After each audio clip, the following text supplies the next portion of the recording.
Sorry about that. I have an in-person proceeding in Telluride at 1 Okay, that won't work then. and a docket in Montrose at 10. But all right. The next time I can do it over a lunch hour would be the 24th at 12:30. That works for the people. I could make that work. Okay. All right, Mr. Iuda, you'll need to appear in my courtroom on August 24th at 12:30 in the afternoon to enter a plea in this case, okay? Understood. All right, is there anything else we need to address on this case? No, Your Honor. All right, thank you. Oh, wait, okay. All right, do you have Mr. Jones as well, counsel? I could take a Mr. Jones, 26 CR 476. Okay. Mr. Jones is present, and we have Mr. Schaefer. Ms. Wright is usually the person on this case. Should I wait? She's in Division 9. She said she's coming over as soon as she can. Okay, should I wait? I think it Mind waiting. Yeah, I think it depends on what we're doing. Is this a set over? Yeah. Okay. That's probably fine. She says she's on her last case in Division 9, but Yeah, we'll just set it over. And obviously, if it doesn't work, we can do another date. What are we doing, counsel? what case is that? Oh, Sorry. this one. Jones?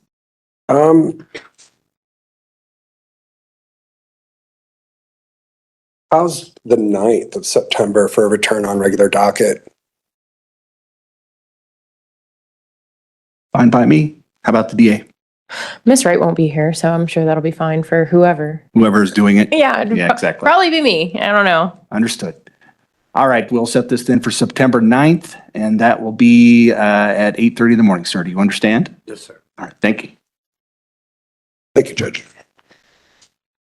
And Mr. Zentner is on my other out of custody, David Waterhouse. Okay. Or he No, was. that's my mail. Oh, Yeah. do you want They to don't pick it up? send out a memo. It's the Miss Lawrence show this morning. I'm just happy when anybody shows up. David Waterhouse, 26 CR 421. Mr. Waterhouse appears, and we have Mr. Schaefer, and we have Miss Lawrence. Counsel? The 9th probably makes sense, Judge. We still have evidence and discovery we're reviewing. How's the night sound, Miss Lawrence? No objection. Okay.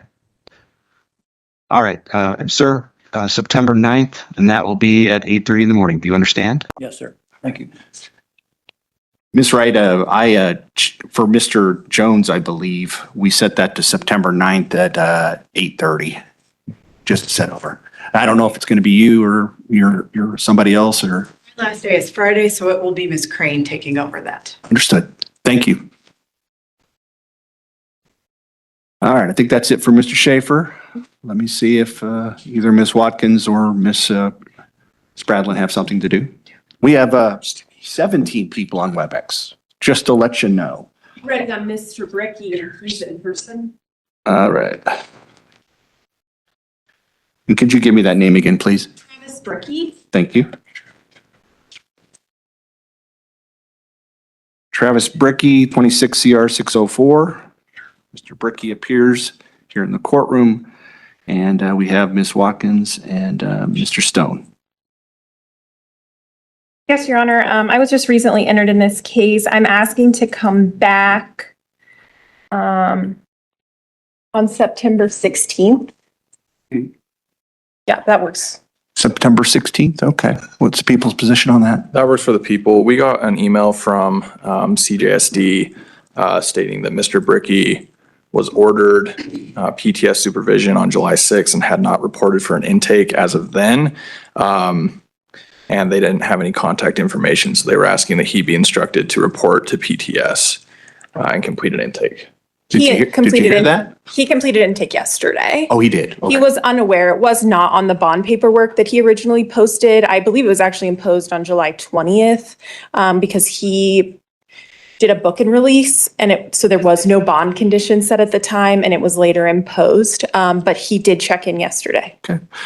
No warrant, no harm, no foul, but you need to obviously obey all conditions of bond until this case gets resolved, okay? Okay. All right. Did I set a date? I cannot remember. I was asking for the 16th. Very good. Is that okay with the DA? It is, Your Honor. All right, the 16th, and that will be 8:30 in the morning. Do you understand that, Mr. Brickey? Yes. All right, thank you.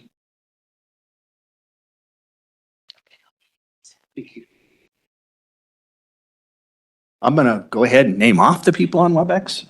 There's just a lot of people. I just want to make sure that there's Alicia, there's Anisha Kennedy, there's Brian Piercy, there's Candy Siri 80@gmail.com, there's Christy Abney, Amelia, Jason, Jenny, Via Danica, Jessica McQuaid, Kaylee, Martin Bell, Ethan Gwynn, Nikki Connor, Mr. Zenton is on there, clear down at the bottom, sadly. Sharon Rogers and Sierra Kennedy.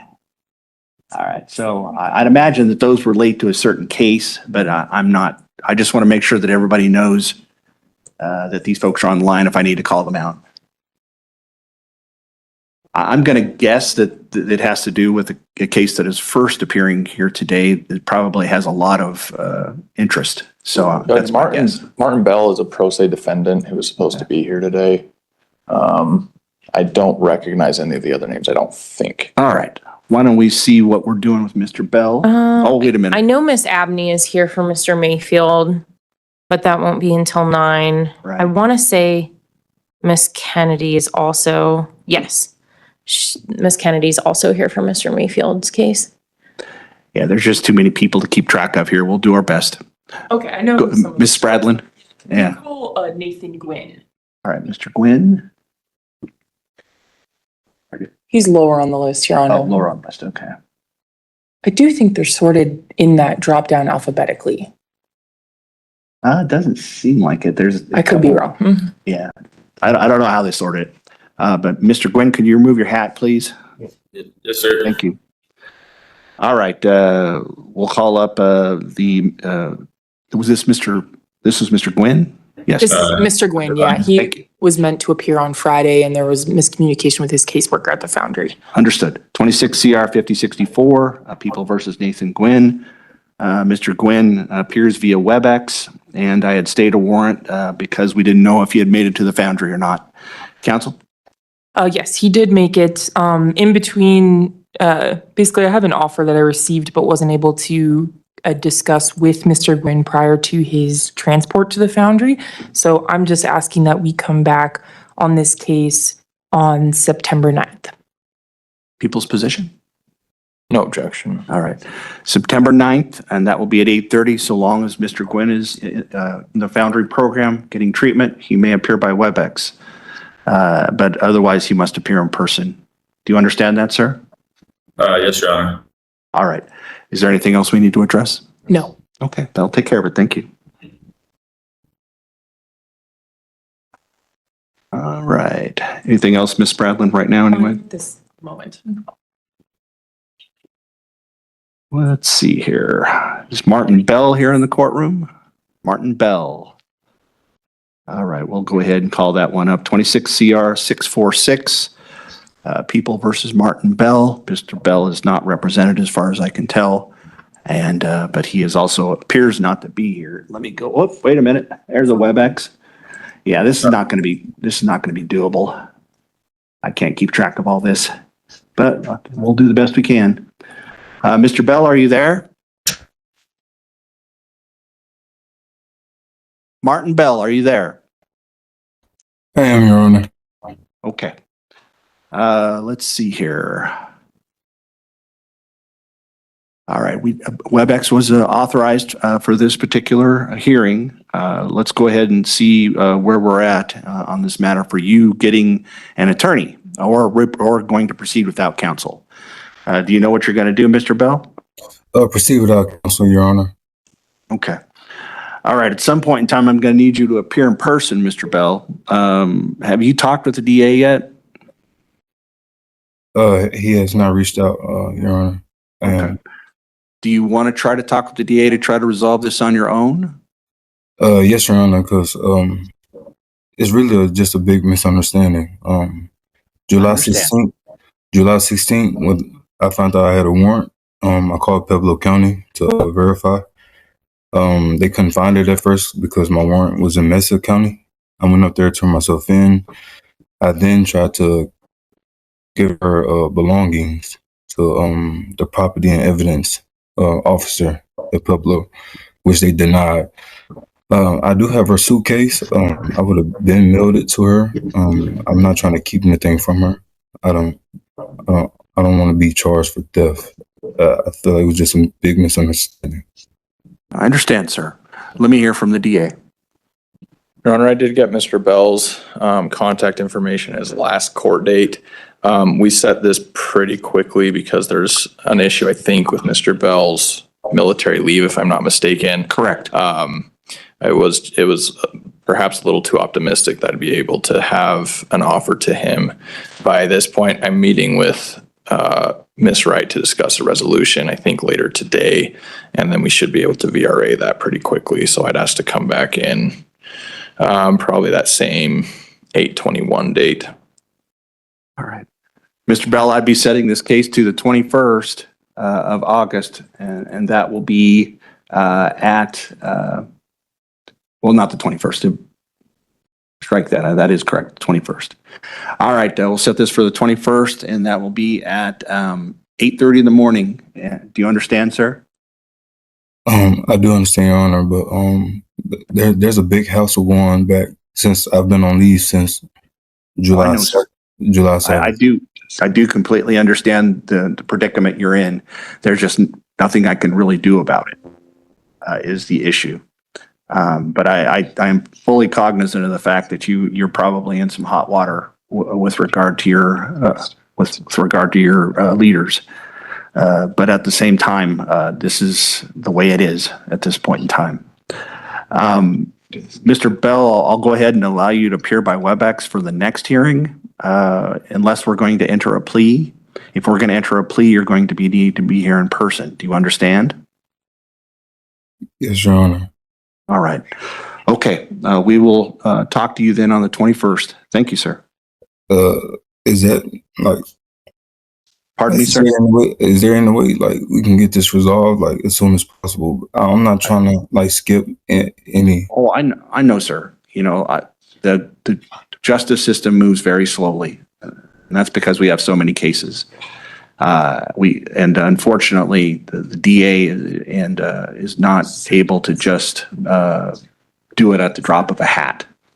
But I certainly understand your worry, but at the same time, this is the way it is, and I apologize. So the 21st, and that will be at 8:30, sir. Thank you. All right. Thank you.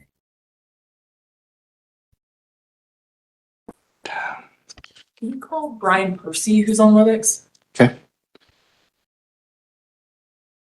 I think I'm going to start making it so people can't appear by WebEx if it's going to be this much. I just can't handle it. All right, Mr. Percy, do you hear me? 25 CR 1095. Okay, I'm not hearing audio for you, sir. I do see you. It appears you're unmuted. Oh, okay. Hands up. Yeah, Mr. Percy is in the Harbor Light Salvation Army 6-month-long program Okay. in the Front Range. He's doing well. I'm just asking that we set over this case not far so I can communicate with Ms. Wright's replacement. So can we please come back on August 21st? People okay with that? That works for people, Judge. Thank you. All right, we'll do the 21st then, and that will be at 8:30. Mr. Piercy, just give me a thumbs up if you can hear me, sir. All right, very good. Let's see if we can get that audio situation figured out, though. You may appear by WebEx so long as you're still in treatment at the Harbor Light program. Do you understand? All right, thank you, sir. Have a good day. All right.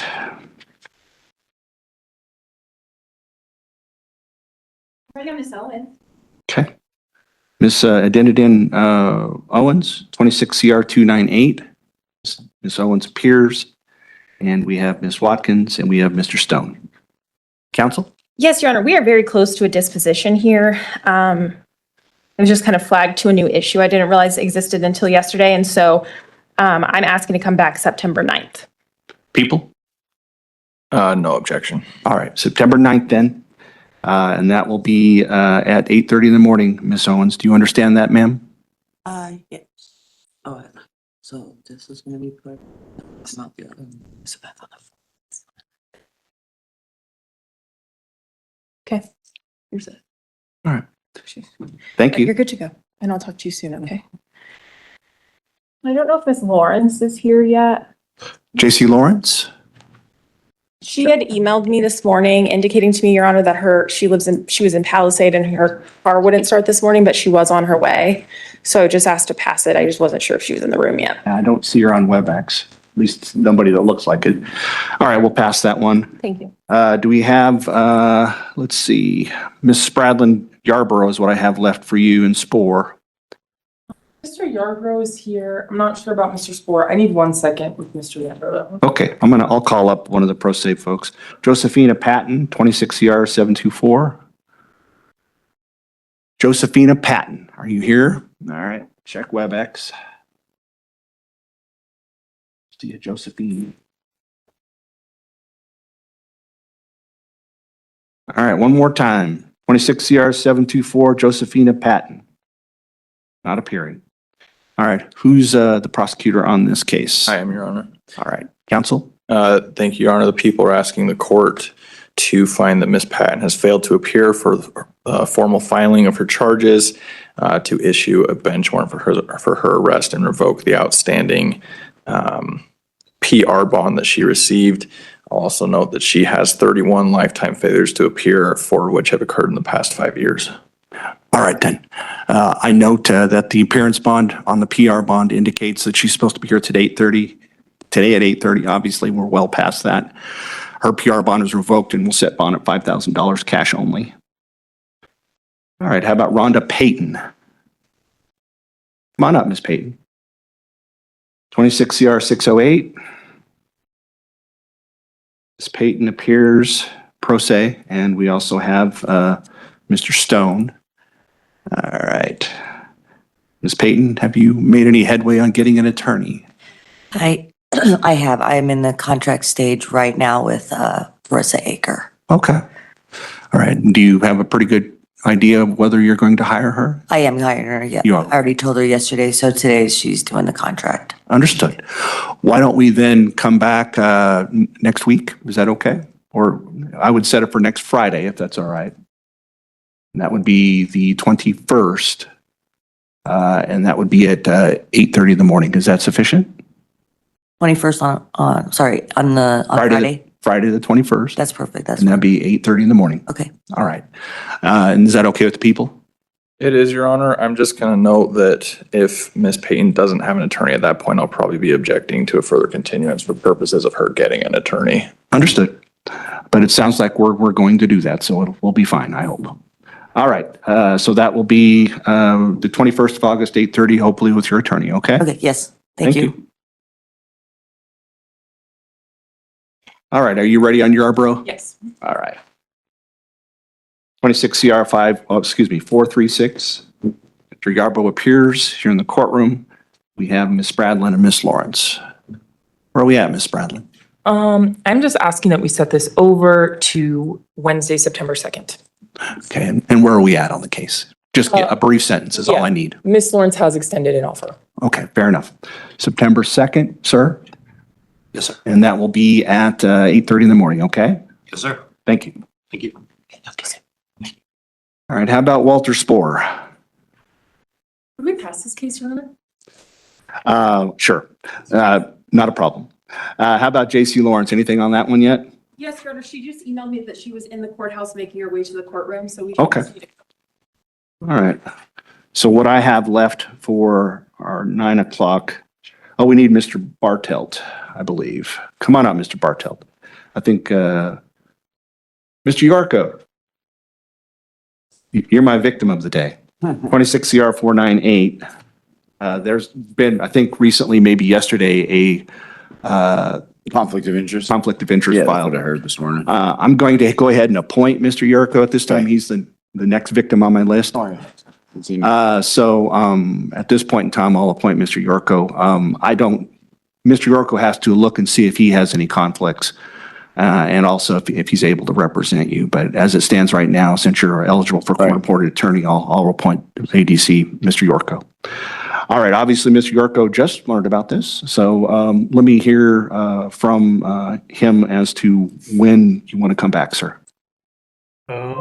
Just looking at my calendar. I would be late, but I can do about 2 weeks just so I can check for conflicts. Is that all right? Yeah, that's fine. Okay. Yeah, we'll send, and the court recognizes Mr. Yorko's calendar because it's similar to mine. And we will come back in a couple of weeks, but I obviously am flexible with regard to time. Okay. All right. That would put us on the 26th. Is that okay, sir? Yep, that's fine. All right, people okay with that? Yes, Your Honor. It would be at 8:30 in the morning, sir. Thank you. All right, Mr. Yorko, you might want to exchange some contact information so that we can get moving on the case. Thank you. Thank you. All right. Did Ms. Lawrence make her way here yet? Do we have J.C. Lawrence? Are you here? Oh, wait, here comes somebody in a hurry. Perfect. All right, Ms. Lawrence, J.C. Lawrence, 26 CR 5069. Ms. Lawrence appears here in the courtroom. Pretty late, but at the same time still here. We have Ms. Watkins and Ms. Stone. Ms. Watkins, where are we at? Yes, Your Honor. I spoke to Ms. Lawrence. I scheduled a meeting with her for the week of August 26th, just because I'm in trial next week and I've been prepping for the trial, and so I wasn't able to meet with her before today. So I would be asking.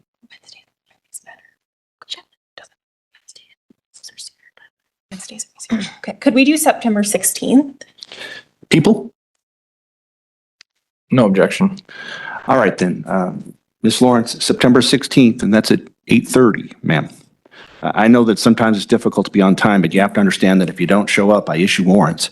Yes, sir. I'll be here. All right, very good. Thank you. Thank you.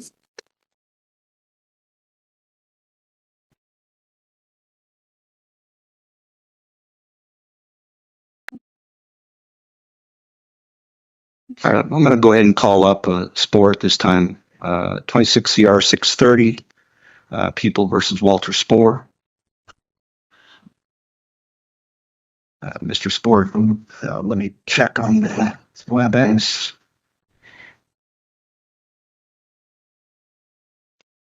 See anything that looks similar? All right, we have Ms. Spradlin appearing, and we have Mr. Stone. Do you have any representations, Ms. Spradlin? 1 sec.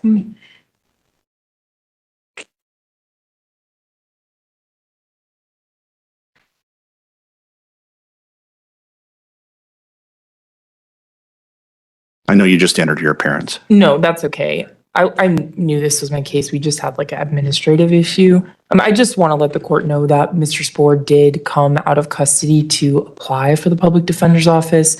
And so I know that he took that step and is making that effort. Understood. People? Your Honor, I'm asking the court to find that Mr. Spohr has failed to appear today and to revoke the outstanding bond. I believe it is a PR bond at this point, and issue a bench warrant for his arrest. Thank you. Oftentimes in these situations, the court will stay a warrant, but I need to have a little bit more knowledge. Also, I note that he already has a failure to appear on 7/17 in this case. I looked at his pretrial report, and he has a large number of failures to appear in his past. So the court's not willing to stay a warrant at this time. It was indicated that he needed to appear today at 8:30, and he has failed to appear. We'll go ahead and revoke the $5,000 PR bond, and we will go ahead and issue a $5,000 cash-only bond. Thank you. All right, the court, I think, is done with out of custody. I think so. All right, I'm going to step off the bench and just let me know when the inmates are ready to go. Ms. Rice?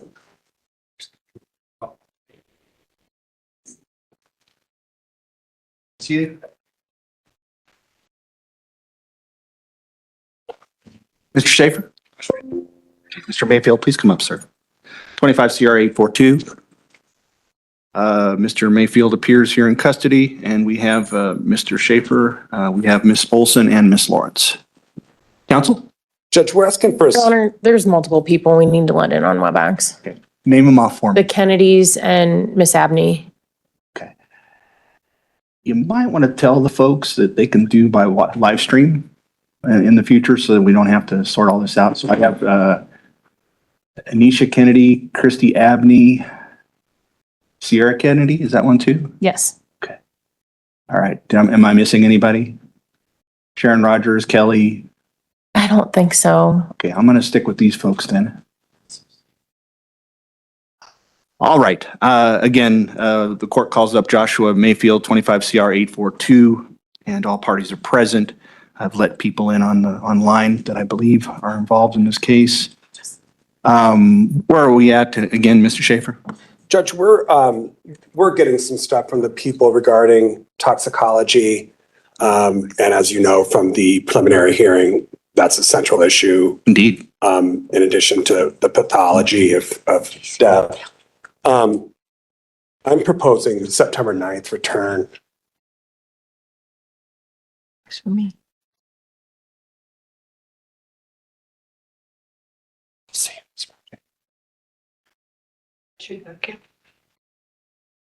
I have to be in another division at 9, but I think Ms. Lawrence can handle it. So do I. So it's figured. All right, September 9th then, and that will be at 9 o'clock in the morning. We'll see where we're at then. Thank you, Judge. Thank you very much. Hey, Robert.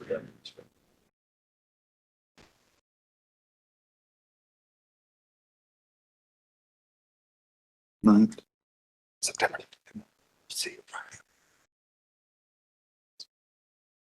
You ready, Mr. Nolan? Ready, Judge, on Mr. Newbold, if that's ready. Indeed. 26 CR 306, 26 CR 2, People versus Tucker Newbold. Mr. Newbold appears in custody. We have Lawrence appearing for the people.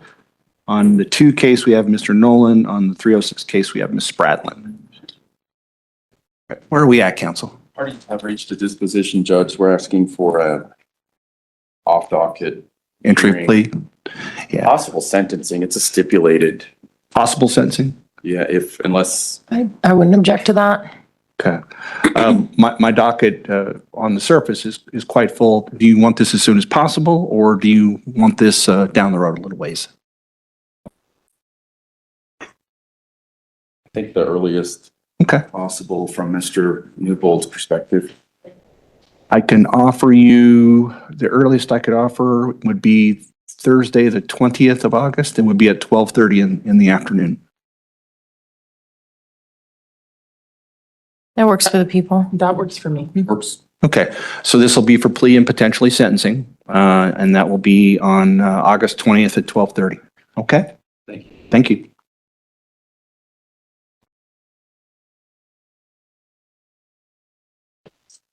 Do we have Mr. Shealy out here? Yes, Your Honor. Why don't we take that case up, because I've gotten you an attorney, sir. Or not I, we've appointed you an attorney. So let's take up Mr. Shealy's case, 26 CR 674. Mr. Shealy appears here in custody. Just this morning, Mr. Hawley was appointed, and I appreciate his presence on such an early time frame. We have Ms. Lawrence as well. I know that your client really wants to address bond. He does, Your Honor. Yes, I'm prepared to do that today. Okay. I do note that Mr. Shealy does wish to make a statement to the court himself. I've advised him appropriately, but he still wishes to make a statement, and then I'll make my argument if the court's willing to do that. Okay, do you want to all hear it right now? Okay.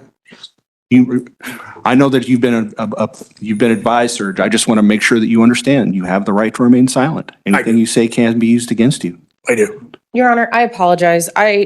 Obviously I didn't have the opportunity to give Mr. Hawley notice that I wanted to also address bond because I will be asking to raise the bond. So I don't know if he wants to chat with Mr. Shealy briefly about that, or if we're just ready to address bond now. Let me hear from Mr. Hawley. Obviously, the statute requires notice to you, so. It does, Your Honor. I still believe that I'm ready to do that if I just have a moment with Mr. Shealy. Certainly. We're good to go, Your Honor. Okay. All right. Do you want to hear your argument first, or do you want me to hear from Mr. Shealy first? I'd rather you hear from Mr. Shealy, Your Honor. Okay. Go ahead, Mr. Shealy. Your Honor, my direct grandparents, Leela and Benjamin Shealy, homesteaded Mesa County by way of covered wagon, having 8 children and 42 grandchildren, to which I am the youngest. We are vastly and deep-seated into the western slope into the thousands. I also have a 22-year-old son that is on his 3rd year of a presidential scholarship at Colorado Mesa University, so my ties to the valley are almost as deep-seated as one's could possibly be. Your Honor, if the courts would modify my current bond from a cash only to a cash surety or to a PR bond, I would immediately remit myself to pretrial services and would adhere to any requirements of me, from treatment to wearing of an ankle monitor and being under house arrest. At that time, I would be staying with my mom and common law wife, both of whom have vehicles and driver's licenses and have agreed to help me to and from pretrial services, court, and doctor's appointments. I'm currently seeing several specialists for a severe leg injury I suffered a little more than a year ago. Your Honor, if investigated, almost all of my FTAs are due to being incarcerated in other counties, not from a conscious decision to not appear. The few others are from an honest confusion of dates and times, greatly due to being under the influence. I have never made a conscious choice to not appear or to avoid any consequences or made any attempt to flee.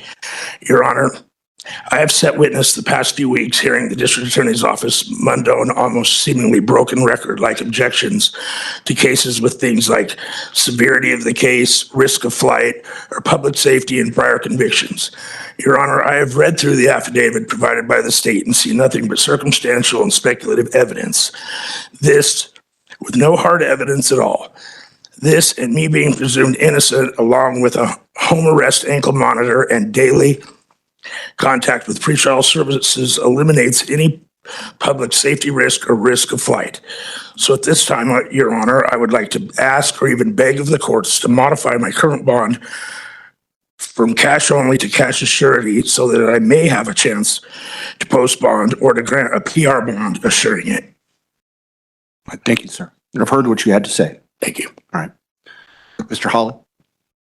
Yes, Your Honor. In addition to Mr. Shealy's arguments here, which I support over as grounds for a modification to bond and lowering the monetary terms here, I do believe that non-monetary conditions of bond, along with if not a PR bond, then certainly a surety would help ensure that Mr. Shealy shows up to court, that he meets all his pretrial obligations, and that he won't be a danger to the community. I understand that he does have some criminal history. I will note that, however, that on the CPAT, he's a category 2 with a score of 11. And that with the prior felony convictions that he's alleged to have at this point, he does have a burglary back from almost, over 35 years ago. And his more recent felony convictions, relatively recent, I should say, I'll explain that in a moment, are of low level financial crimes or possession convictions. And those charges, even those charges, are close to 10 years old at this point. I understand that he has a couple of other open cases, that he does have 3 FTAs in the last 5 years. However, Your Honor, I believe that the non-monetary conditions that the court could impose here, including, as Mr. Shealy suggested, he said that he's willing to take regular pretrial check-ins, ankle monitoring, and any other non-monetary conditions of bond the court sees fit to impose, would meet the purposes of bond, purposes of public safety, while ensuring that Mr. Shealy's recognized the rights that he's due of presumption of innocence, being that he's pre-conviction. And Your Honor, just coming to the allegations in the affidavit for a moment here, I understand that the allegations, generally speaking, in a broad sense, are very serious. However, even as alleged, Mr. Shealy is not suggested to be one of the primary ringleaders here. He's alleged to have been a distributor, which, again, if true, would be serious, but not so serious that it requires keeping him in on a bond that he cannot afford to make. And so for all those reasons, plus the reasons Mr. Shealy has made here, I would ask the court to modify the bond as requested. Thank you. DA? Your Honor, the bond is currently $50,000 cash only, which is half of the typical amount for a DF1. He's directly involved with Mr. Huntsberger, one of the main targets in this wiretap. Through the calls, law enforcement estimates that he has bought about 5 ounces of cocaine from Mr. Huntsberger while they had this wiretap up. And in fact, Mr. Huntsberger confirmed that he was selling cocaine to Mr. Shealy by the ounce and believed that Mr. Shealy was then selling to Ms. Romero because Mr. Huntsberger had gotten mad at her and stopped dealing directly to her. I recognize that he's a category 2 with a score of 11, which is at the top of the category 2. He has 6 prior felonies, which include property crimes, financial crimes, and drugs. His last felony conviction was for drug possession in 2018. He was sentenced to community corrections. He has 3 other misdemeanor cases pending. He was on a summons for those cases. He FTA'd in June, on June 12th. He has 3 FTAs in the last 5 years, 35 in his lifetime. And saying that he has a past issue with substance abuse on the CPAT seems inaccurate given this investigation, based on the fact that almost all of the other DF1 cases in this division have $100,000 cash-only bonds, even with people with much less history and much less direct ties to the top people in this wiretap. I'm requesting that the court raise the bond to $100,000 cash only. Thank you. One moment, please. All right, the court has reviewed and has contemplated the statutory criteria for bond pursuant to 16-4103 in this matter.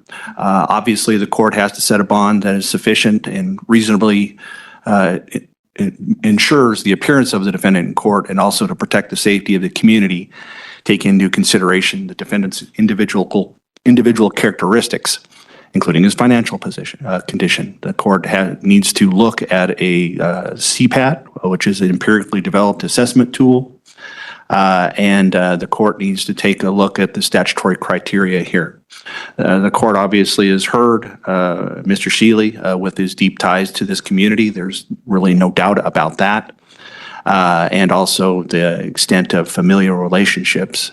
With regard to the big thing that the court is looking at here is obviously prior criminal history and failure to appear history. In lifetime, and that's been a long time, you've been in the criminal justice system for a long time, is the 35 failures to appear in your lifetime. I heard what you've had to say with regard to this being that you were incarcerated for other cases. That doesn't really hold water with me from the perspective that, that means that you had too many cases. And you failed to appear in court because you had so many. So that always doesn't, I hear that argument quite a bit. It doesn't really affect me. With regard to the failure to the history, criminal history, obviously, as the DA indicated, we have 6 prior felony convictions that start way back and then go to 2018. The court recognizes that 2018 is starting to be a long time ago, but at the same time, still 6 prior felony convictions.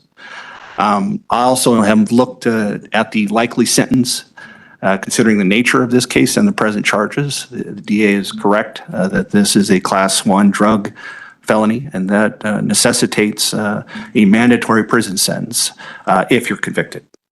And it's a long potential prison sentence if the court chooses to go that route. So obviously, that's something the court needs to consider when I'm looking at bond in this case. With regard to community safety, that is, from this court's perspective, the paramount thing that the court looks at. I've looked at the affidavit, and the court recognizes that the defendant has the presumption of innocence, and these have to be proven beyond a reasonable doubt. And the court certainly will make sure that that occurs should we go to trial in this case. At the same time, I'm looking at the affidavit here, and it appears to be more than circumstantial. And it appears that the defendant in this case is in a location in this so-called drug ring that is fairly high up. So that means to this court that community safety with drug dealing is something that this court is not going to allow to go out into the community for that purpose. We all know the damage that drugs do to our community, and this is not something that the court is going to tolerate. I'm not going to raise the bond, but I am going to leave the bond the same. This was originally set at $50,000 cash only by the county court judge. It remained at $50,000 cash only when there was an advisement in front of the county court judge. And it appears that is sufficient from the court's perspective to ensure that the defendant is going to appear in court should he bond out, and also for community safety issues. The court also, on the other side of this, recognizes that this is an extraordinarily high bond. I'm not going to deny that in any way, shape, or form, but at the same time, it is necessary from the court's perspective, and it is reasonable from the court's perspective. So bond will remain exactly the same. The court has considered the CPAT, which is a 2, but at the same time, the other things outbalance that. All right, when do we want to come back, Mr. Hawley?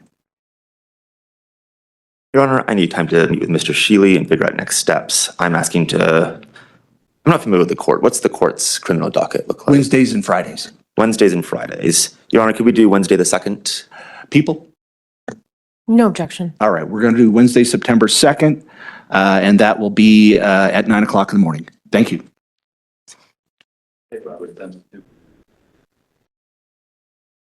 We call Daryl Greer's. Yes. All right. Daryl Greer, 26 CR 402. Mr. Greer appears in custody. Ms. Wright is appearing for the people, and for the defense, we have Ms. Spradlin. I had noted that the alleged victim in the case had filed a affidavit. Do we even want to address that, or should we wait it for another date and time? I just note that that's occurred, and the court has read it. So if you all want to address it, and if we can, we will do so. If not, we can set it over. Could I have 1 second? Of course. Thanks.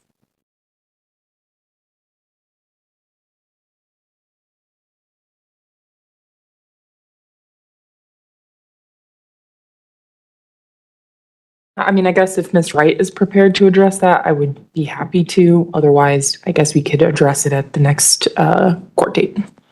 Yeah, let's see where we're at. And I don't know if the alleged victim is even present in any form and wishes to say anything else. I just note that we have the issue. This was filed by Ms. Crane since I was out yesterday. However, I don't know that we're ready to address it, mostly because I believe that the victim was supposed to be here today. She is not. Okay. But also we have a new charge. Oh, okay. Understood. We will address that as it comes down the pike. For now, and let me just make sure, is Carrie Merrill, I don't see her on WebEx, although I'm overwhelmed with the number of people. Is Carrie Merrill here in the courtroom? All right, apparently not. All right, well, we'll see what happens. Ms. Spradlin, what do you want to do? Could we please return on this case on August 21st? People? For sure. All right, August 21st, and that's going to be at 9 o'clock in the morning. It needs to be understood by all parties that the protection order remains in effect as is. Nothing changes, and I don't need to hear anything else in that regard.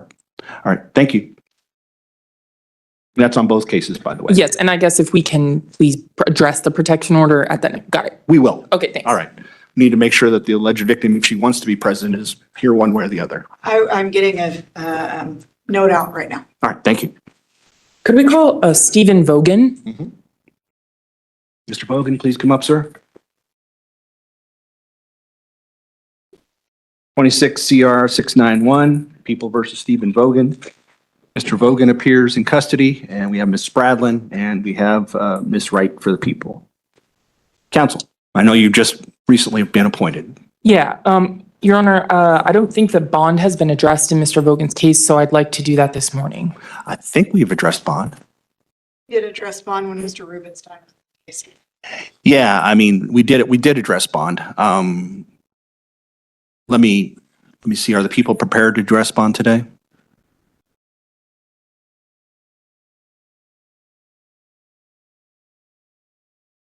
I haven't checked on change in position on that. Okay. Because we addressed bond. I can get that. Well, I've addressed bond, but at the same time, I think this council needs an opportunity to be able to address bond as well. It's just going to happen on Friday. Okay. I think that's what's the fairest thing to do here, to give everybody the ability to give notification and get input in case it changes. Okay. And also have Ms. Wright be able to, or whomever will be able to do that. It'll still be me. All right. I'll also just note that the defense's request will be that the bond is modified to cash or surety. So. Okay. Yeah, that's certainly, I think, different than last time. But at the same time, we'll address it on Friday. We'll come back on Friday the 14th, and that will be at 9 o'clock in the morning to address bond. Thank you.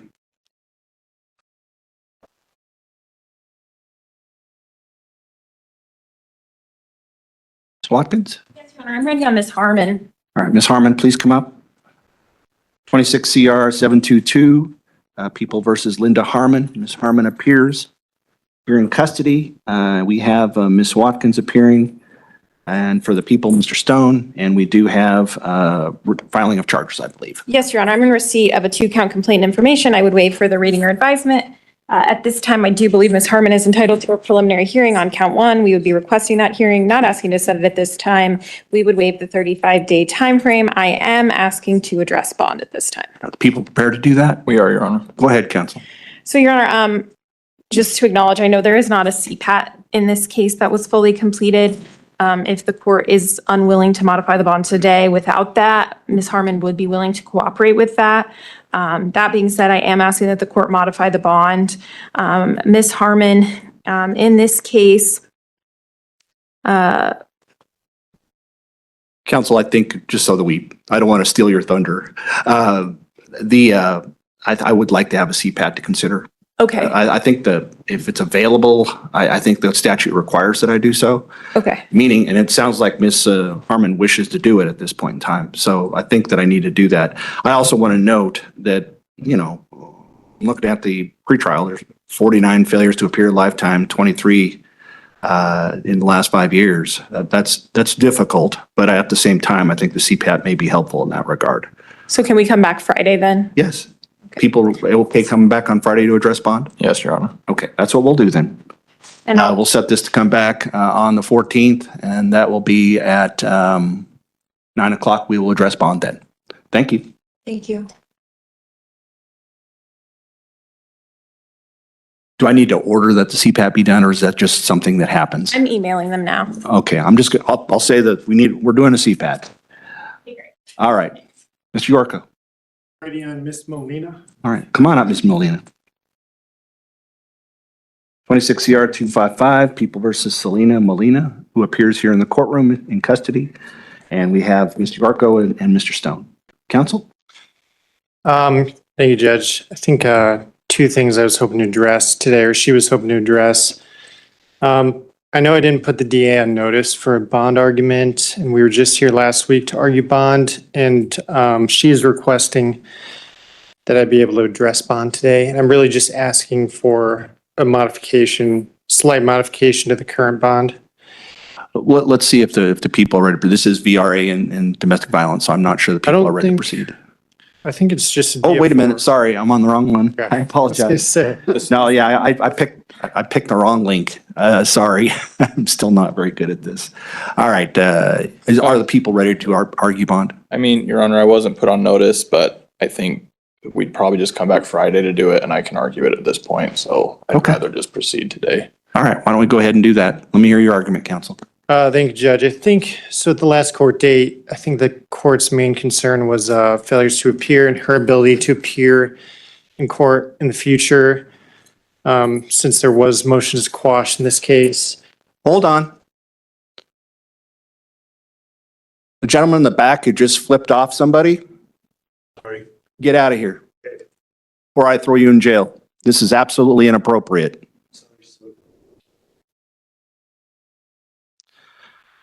I need a moment. All right. I'll be back in a minute. All right, I'm going to comment briefly on what just occurred here. I needed to take a second so my temper would go down. I will not tolerate anybody doing such things in the courtroom, and I don't care what side they're on.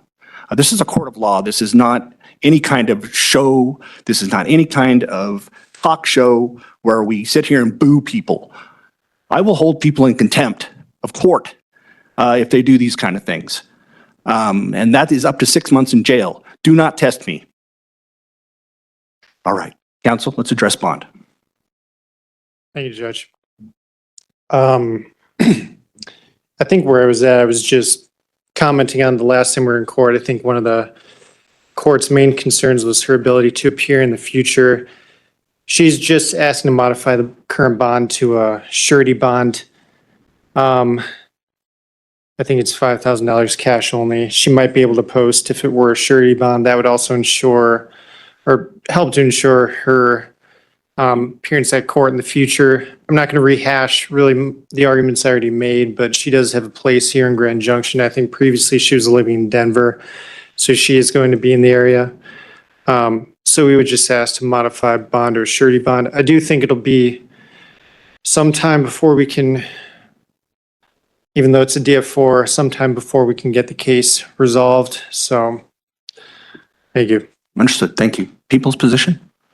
Your Honor, I'm going to maintain my position from the previous times we've addressed bond or the previous time we've addressed bond. Ms. Molina has failed to appear twice in this case now, and it's still a rather young case. I believe that we had two motions to quash filed by the defense. I didn't object to one of them, but then she failed to appear again, and the reasons have just kind of been that she's been out of town or not here. And so that is the people's primary concern. As I noted last time, she had 4 lifetime FTAs at the time that she did the PTS report. I believe that that's now 6 lifetime with 2 in the past 5 years. And then I will note additionally, as I've already noted, her prior, her history, which I think the court is aware of from the PTS report. And so the people are objecting. I don't frankly have reason to think that a surety will deal with these failure to appear issues where she's already failed to appear twice. And as I stated, for what doesn't seem like a very good reason to the people. So the people are objecting to modification. Thank you. Given the nature of the charges here, and I also note that while the defendant has failed to appear twice in this matter, and that gives the court some concern, the failure to appear history overall is not huge. It's only 4 in lifetime. She does have quite a felony history. The court recognizes that. And obviously, I share the misgivings that the DA does in this regard, but I think that we need to give an opportunity to see if a surety bond will handle this situation to appear in court, because that's the court's issue. We will set bond of $5,000 cash only in this case. All other bond conditions remain in effect exactly as is. Counsel, when do we want to come back? Sorry, you said cash only? No, cash or surety. Oh, okay. Yeah. All right. Could I just ask her real quick? Of course.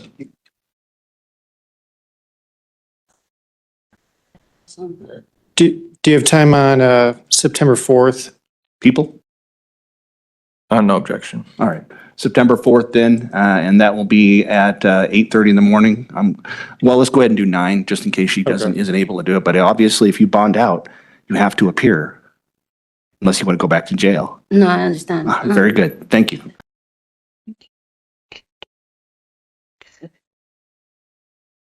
All right, thank you. Thank you, Your Honor. Thank you. All right, who's ready? Lady on the complaint. All right, Mr. White, please come up. 26 CR 520. Mr. White appears in custody. We have Mr. Fisher for the people and Ms. Spradlin for the defense. Counsel, where are we at? Judge, the parties have reached an agreement in this case. I did just this morning put Mr. Fisher on notice of my desire to address bond, given the nature of the agreement, to a stipulated probation sentence with an agreement for no additional jail as a condition of that probation. So if the court is okay with addressing bond today, I'd like to do that. Otherwise, depending on when the entry of plea is set, I'd ask that we set this over for a bond hearing. Okay, let me hear, are the people ready to argue bond or willing to argue bond today? I am, Judge. Okay, why don't we go ahead and do it then? Thank you, Your Honor. Mr. White has no prior criminal history prior to this case. He has been incarcerated for over 2 months at this point. He does have support in the form of his girlfriend, Michelle Allen, who is typically appearing for his court dates, appeared at his initial arraignment and his last court date, but was unable to be here today because she's at work. She has reliable transportation. Mr. White was doing part-time work prior to his arrest in connection to this case. Mr. White was also made aware he was under investigation in February and was not arrested until months later. He did not flee Grand Junction. He was cooperative when contacted by law enforcement in this case. And so because he has no criminal history, he's a very young person. He has a stable place to stay and someone to help him make it to court, as well as comply with his bond conditions until he enters a plea, and as well as the pre-sentence obligations he will have in this case. I am asking the court to modify to a personal or cognizance bond and permit Mr. White to have the opportunity to comply with his pre-sentence obligations out of custody. Thank you. Mr. Fisher? People object to modification of bond. Primary reason being that although the defense counsel has mentioned is true, the reason the bond was set as is because of a community safety risk. That community safety risk remains unmitigated until he is evaluated and has a community treatment team that will support him and put rules and structures in place that will help keep any offenses like this from happening again in the future. Without those safeguards in place, the risks that are present that are apparent from the affidavit that I believe we discussed previously remain unmitigated. Thank you. The court wasn't aware we're going to address bond, so give me a moment, please. Thank you.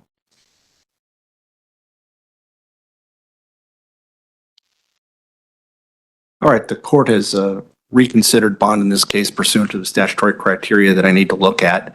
The court obviously, just reading between the lines, it appears that the plea agreement here probably entails a community-based sentence. That's my understanding here, which the court does take into account whenever I'm looking at a case, because if the plea agreement indicates that a person's going to go out into the community, then obviously community safety overall is not as much an issue. However, due to the nature of this case, and the court's not going to go into detail on this because it's ridiculous, but at the same time, the nature of this case is such that there is a pronounced public safety issue. I've read the affidavit for warrantless arrest, or not arrest warrant, some time ago, and I've just now skimmed it. This isn't a one-off from the court's reading of this. This seems to indicate a far-ranging use of this kind of material, and the court is not going to take into account, or not, excuse me, the court is going to take into account public safety with regard to the nature of this kind of case. I agree that ultimately we need to have the evaluation done, and we also need to have things in place depending on what kind of community-based sentence the court is going to do here before we let somebody that's been accused of something like this out into the community. The court has considered the one on the CPAT. The court has also considered the defendant's age and lack of criminal history, but that is outweighed by what we have here that's alleged. And I understand the plea agreement, but at the same time, things need to be in place before the court will consider letting a defendant out of custody. So do we want to set this for entry of plea? Yes. Okay. How soon? As soon as possible. All right.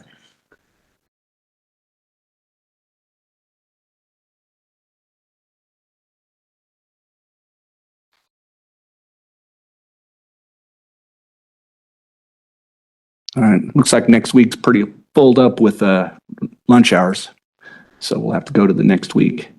I can offer you August 26th at 12:30 in the afternoon. I'm available. Okay. Mr. Fisher? That's going to be our last meeting for the warrant forgiveness day over the lunch hour on Wednesday. Okay. It's usually 15 to 20 minutes, but I can't commit to being available. We can also do this on the 26th. I have a jury trial. That's why I'm doing it over the lunch hour. but we can do it right after the docket at 10:30, and we can start the trial back up at 11. I'm available. I could do 10:30. Okay. All right, let's go ahead and do entry of plea then on the 26th of August, and that will be at 10:30 in the morning. We'll enter a plea at that time. Thank you. Thank you.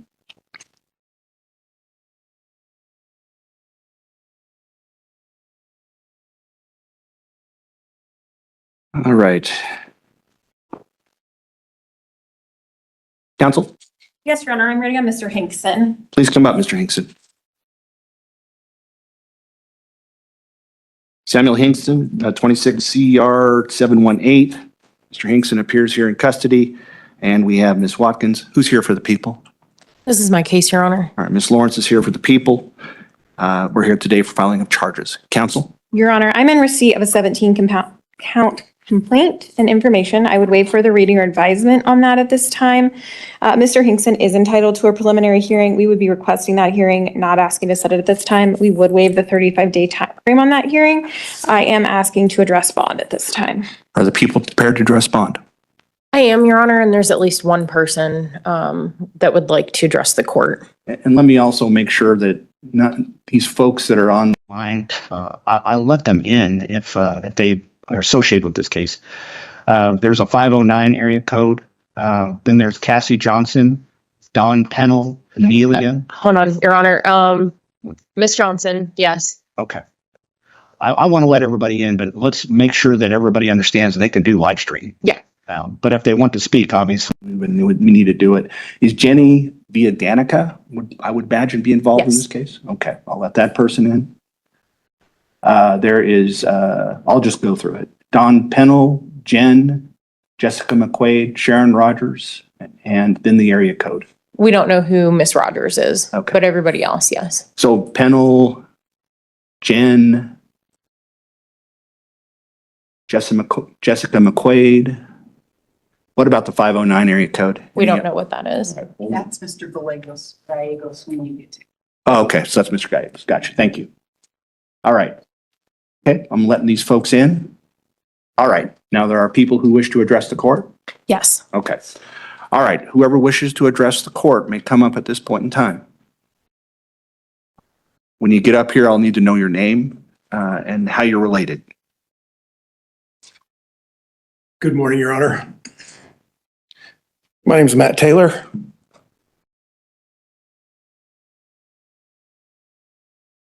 Father of the victim. Pardon me. My argument is simple this morning. I'm a retired law enforcement of almost 30 years. I've been involved in several of these situations, both on and off the job.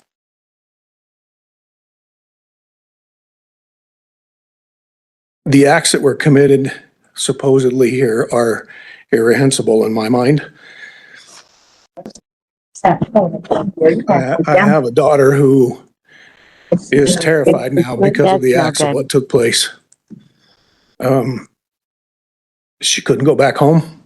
She had to find another place to live. She has a 15-year-old daughter. And nobody should have to live through these kinds of acts. And the fear that he put not only my family through, but the community around him.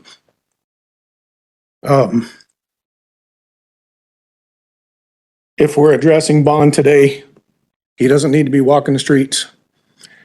The threats to the community and the family safety are just beyond belief. So respectfully, thank you for your consideration. Bond doesn't need to be lowered for sure, and he doesn't need to get out. Thank you. Thank you, sir. Anybody else who wishes to speak may do so. And also, if there's anybody online, they need to let me know. I think Misty is also here for this case, Your Honor. Misty? Yes. Okay. And I'm not sure if anybody, I'm not sure if anybody on WebEx wanted to address bond. All right. What I'm going to do is I'm going to unmute them one at a time and ask them. If it'll let me. All right. I tried to unmute Ms. Johnson, but it's not letting me. Let me see if Ms. Johnson can hear me. Cassie Johnson, do you want to say anything? She may not be able to hear me. Oftentimes that occurs whenever I can't unmute them. I'm going to unmute Jenny. That'll let me. There we go. Jenny, if you wish to say something about bond, you may do so at this time. Okay. I've unmuted Jessica McQuaid. Ms. McQuaid, do you want to say anything about bond at this time? You don't have to if you don't want to. I would just like to say that I am sick over all of this. We have 2 children together, Sam. And what you have done to our children, not only our children, but to Danica and to Graceland, sickens me and to our children. Their lives have forever changed, and they'll never get over it. They want to change their last names because of this. And, you know, I can't believe this has happened. And I'm very sorry for everybody that's involved. That's all I want to say. Thank you for what you have to say, ma'am. I'm going to go ahead and mute you again, okay? Yes, sir. Thank you. I've unmuted Dawn Pinnell. Ms. Pinnell wants to say anything. You may do so at this time.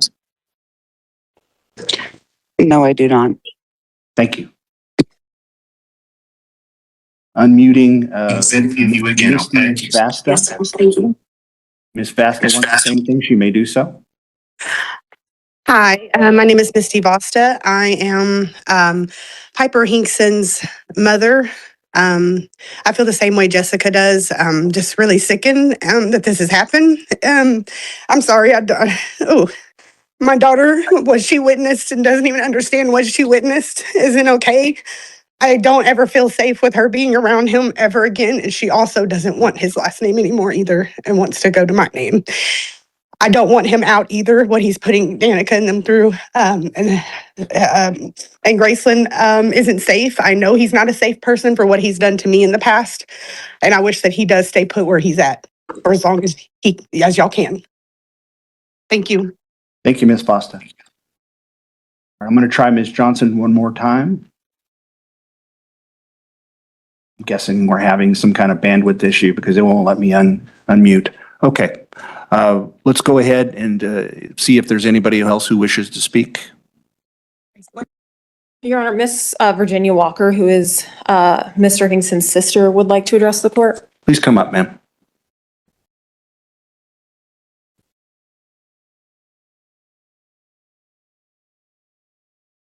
I'm Sam's sister.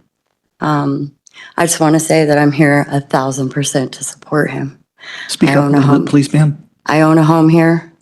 We're all we got. I'm here to support him.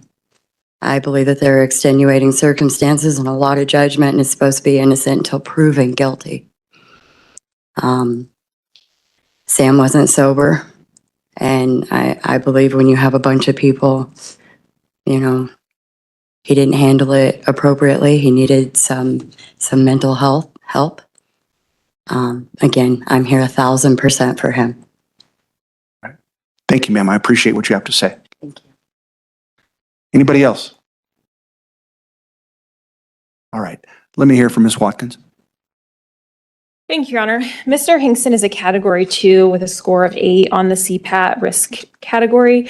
He has a DVSI score of 8, which I believe is not elevated. He has 1 failure to appear in the last 5 years. The last time he wasn't in any type of trouble appears to be in 2024 for driving allegations. He had a 2015 deferred judgment that he completed successfully, I believe, on a misdemeanor, and a 2007 felony case that he successfully completed a deferred judgment on. Prior to his incarceration, Mr. Hinkson had worked for the Colorado Department of Transportation for 4 years full-time. He does have another place to live and obviously has community support in his sister. He has lived in the area for 7 years. He has a cell phone to be in contact with counsel as well as pretrial services, which I'll get to in a moment. He has a car and a valid driver's license to get to court. He is willing to do pretrial services, which was already imposed. I believe at video advisements, there was a no contact order imposed with Miss Hinkson, which we did not object to. That was also imposed, as well as 4 separate addresses. I know that at the time the people had requested a GPS monitor. I actually don't see that that was ordered, but we don't have an objection to that being ordered. I could be wrong. My notes could be just not complete. With those exclusion zones, we obviously have no objection to pretrial services with testing that was already imposed. We are asking for a PR bond or at least a lower cash or surety bond in this case. I hope that the failure to appear is not the court's concern, but community safety. That's why I'm asking that the court consider some non-monetary conditions like the GPS monitor, as well as the already ordered pretrial services. Obviously, I believe that Mr. Hinkson will abide by the no contact order with Ms. Hinkson, as well as the addresses, which again, we didn't object to when that was requested. I know that Ms. Walker has been a good support from Mr. Hinkson. I happened to see her yesterday at the jail dropping off a CPAP machine for him. So I know that she is a good support person for him. And of course, he would be able to have contact with me as well in the community. There was a divorce that was filed last week between Mr. Hinkson and Ms. Hinkson. Obviously, he's not going to be allowed to go to those hearings from the jail. And I believe that is a significant disadvantage to him about knowing what property and how that's going to be separated or whatnot. So I would be asking that the court modify the bond in this case. It is currently set at $100,000 cash only. Obviously, Mr. Hinkson has been unable to post that. The most serious allegations in this case are related to law enforcement. Those are the most serious charges. The other charges related to the domestic violence incident are the F5 and the F4. Again, I do believe that with monitored sobriety through pretrial services, Mr. Hinkson could be fine in the community. I know that the court perhaps sees other potential allegations in the affidavit in this case related to why law enforcement was originally at the property. I can tell the court that Mr. Hinkson complied with a 41-1 last week with myself and detectives from the Grand Junction Police Department. That has not been charged yet. I don't obviously know what's going to happen with that. But again, I don't think that should prevent Mr. Hinkson from being able to bond out on this case with those conditions of bond. Thank you, Ms. Watkins. DA?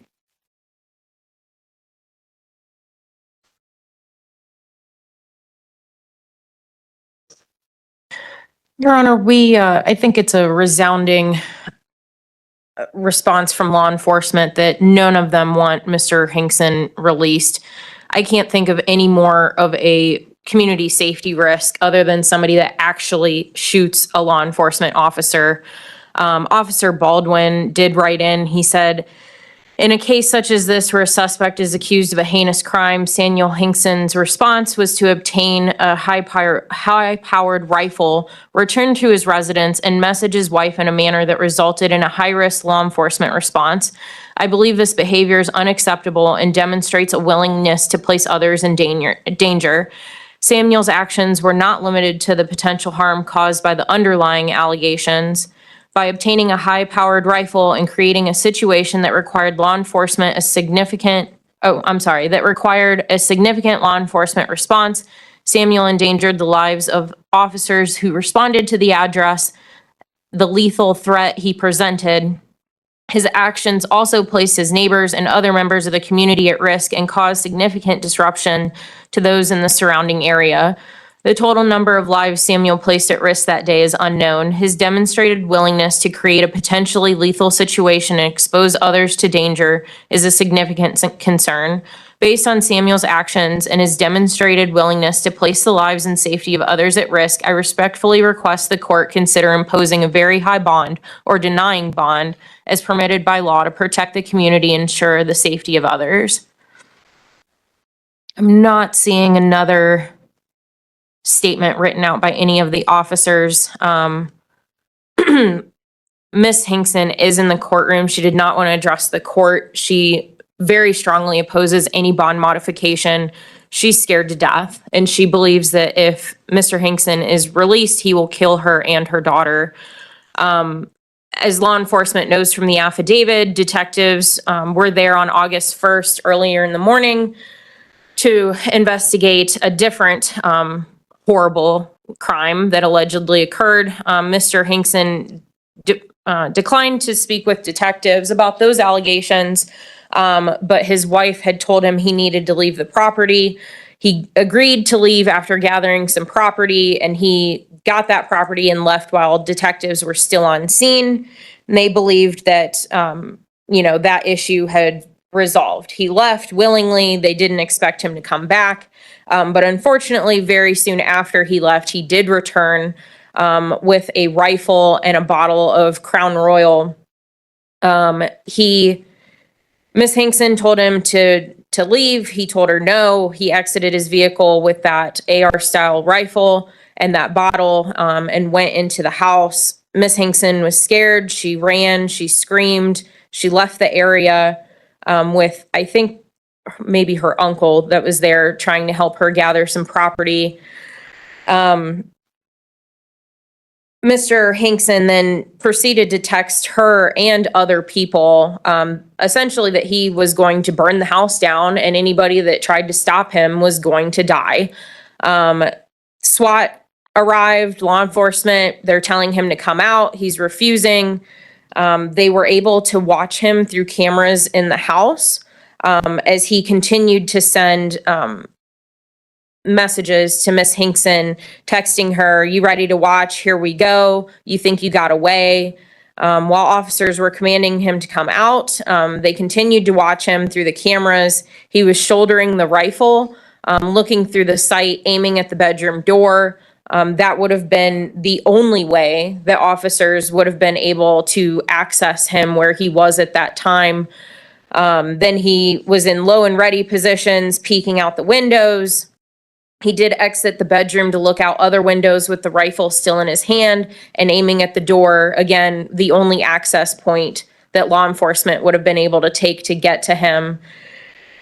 He reached out to another person who was on scene via text, said that he would shoot anyone that tried to stop him and he was going to burn the house down. He did start a fire on the stovetop with some paper towels. SWAT had to issue a shelter in place for people in the area. 16 nearby trailers had to be evacuated. At one point, he had put his head out the window, but refused to show his hands. They believed that this was him essentially baiting law enforcement. They had to set off 2 rounds of chemical munitions before he exited, and it took a total of about 4 hours, which was an extreme amount of community resources and displacing many people from their homes. A search of the house revealed 2 rifles. The one that he was holding had a round in the chamber and a high-capacity magazine. And then they also found that bottle of Crown on the nightstand, the burnt paper towel holder on the stove.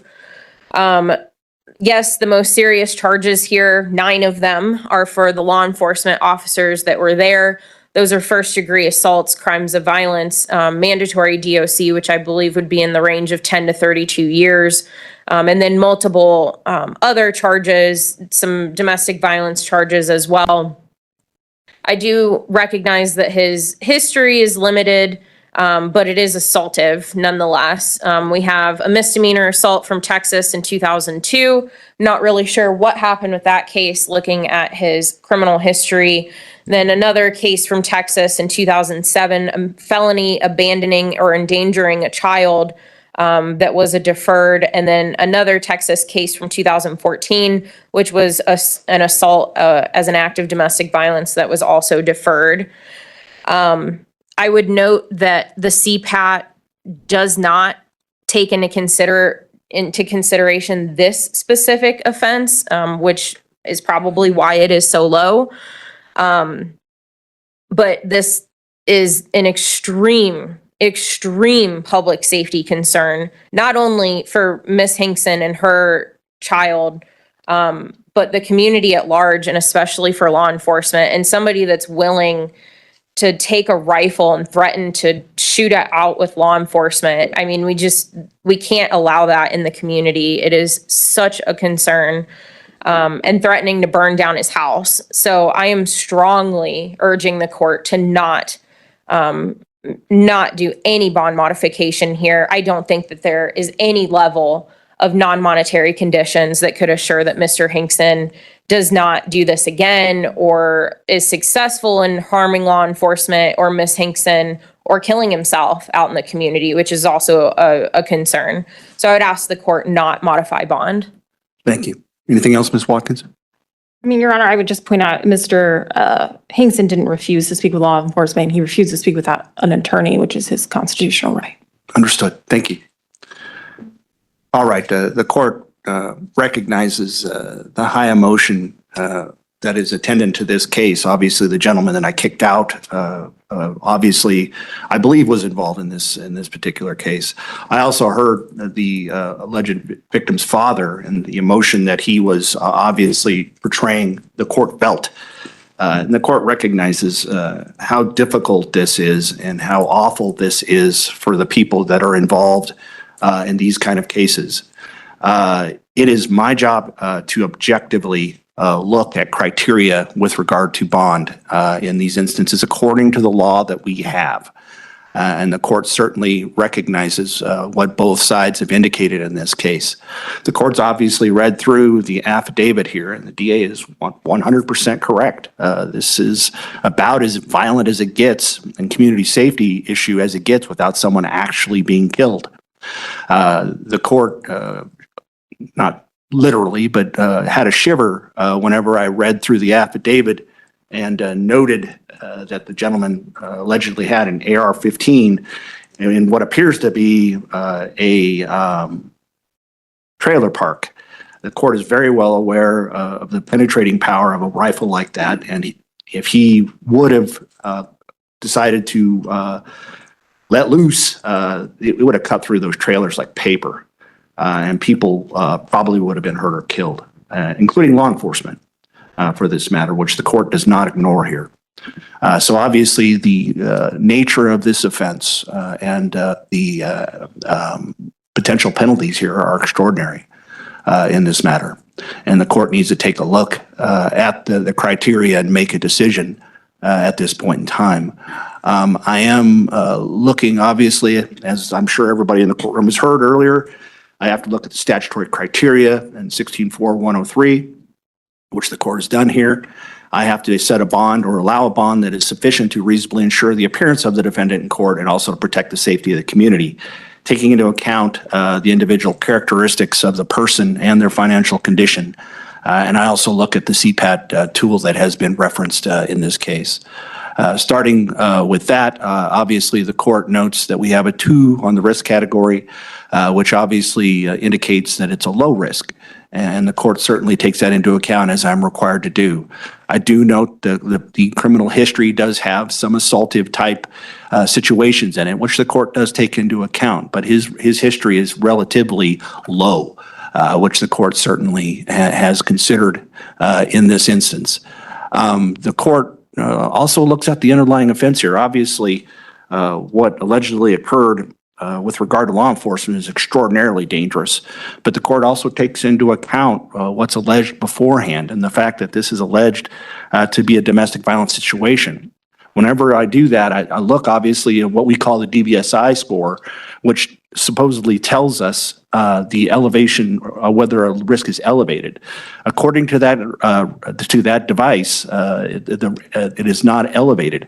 However, I also look at what I call the lethality assessment that's attached along with any kind of domestic violence allegation. And I note several things here that cause the court concern with regard to victim safety. I note that it's indicated that physical violence has increased I note that there was allegedly a strangling incident some time ago, a long time ago is what it says. Obviously, there was an allegation that accessed a gun, to a gun, which has obviously been borne out here.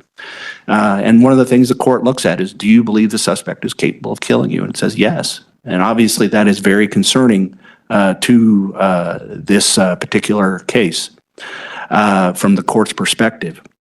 The court does take into account what everybody said here in this regard. Objectively, I need to listen because it relates to community safety and safety of the alleged victim and all witnesses in this offense, which the court finds to be high risk at this point in time. So the court has obviously looked at that as well when I make my decision. Obviously, the history has been taken into account. The court recognizes that he has familial relationship here and someone who's willing to help him out. The court has taken that into account in my consideration. The character and reputation of the individual, what I'm hearing from the people here is shock about what has allegedly occurred here. And that's obviously very concerning with regard to the court's determination here. Part of this is the facts indicating possibility of violations of the law and also facts indicating likelihood of intimidation or harassment of witnesses. Based upon everything that I've heard based here today, these things are high from the court's perspective. We have basically two different events here that connote a serious public safety issue. First of all, with the alleged victims in the domestic violence case. Second of all, what occurred allegedly afterwards. You know, the court cannot objectively say that this is something that should have a low bond or a PR bond, anything like that. The bond needs to remain exactly where it's at. And that's where it will remain. And this is after the court has objectively looked at the criteria that are involved in these kind of cases, but also takes into account, obviously, the hurt that people have expressed here. So bond will remain at $100,000 cash only. At this point in time, the court will order that should the defendant be able to bond out in this matter, he will be given a GPS monitor. It will be affixed before he can be released. That means he cannot be released until it's placed upon him. And obviously, the exclusion zones are as indicated in the protection order. Protection order remains exactly the same, so does bond conditions otherwise imposed. When do we want to come back, counsel? Your Honor, this is going to be Miss Gregory's case as well, or primarily, I honestly don't know. Can we come back September 25th? Let me hear from the people in that regard. No objection. All right, September 25th, and that will be at 9 o'clock in the morning. We'll see where we're at then. Thank you.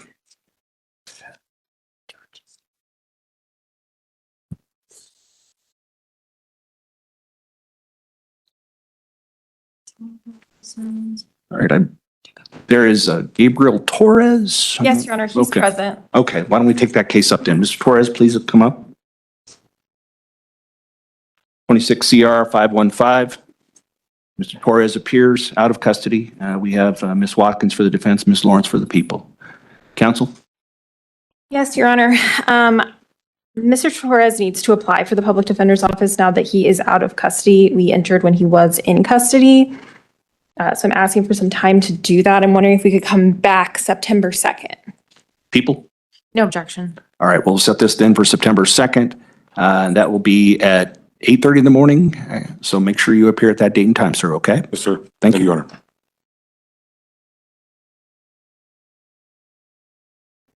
I'm ready on Mr. McNeil. All right, Mr. McNeil, please come up, sir. 25 CR 176. Mr. McNeil appears. We also have Ms. Watkins and Ms. Wright appearing as well. All right, one moment. I need to get several screens off of my computer so that I can get to this one. Okay, cool. Try to get that on the same day. So soon. No, it's not that we can't do the same day. Sorry. Wednesdays and Fridays. Okay. The court has put this case up, and let me hear where we're at from Ms. Watkins. Yes, Your Honor. Obviously, Mr. McNeil is now out of custody. I believe his misdemeanor case, which is the part of the complaint for violation of probation, returns on the 3rd of September. I'm asking to come back in this case on the 18th. Has he reported to probation? I mean, I'm confident he has. Pardon me? I'm confident he has. I haven't heard otherwise. All right, fair enough. Ms. Wright? Date's fine. Okay, what date was that again? I'm sorry. September 18th. September 18th, and that will be at 10 o'clock in the morning, okay? Well, thank you so much. Thank you, sir. I don't have a pen. Somebody does? Thank you so much. Yeah, so Miss Harvey is on as the 510, Oh, okay, ending at 09. that's the one I need to bring in. Yeah, If we we still could. have 5 people on WebEx. Crazy. All right, so this is Miss Harvey. Yes, Your Honor. Okay, Miss Harvey, can you hear me? Yes, sir. 23 I CR can. 997. Okay, Miss Harvey is present via WebEx. Let me get to that case. See you later, Your Honor. See it. All right, let's see here. WebEx is authorized. Counsel? Yes, Your Honor, if I could just have 1 second, I apologize.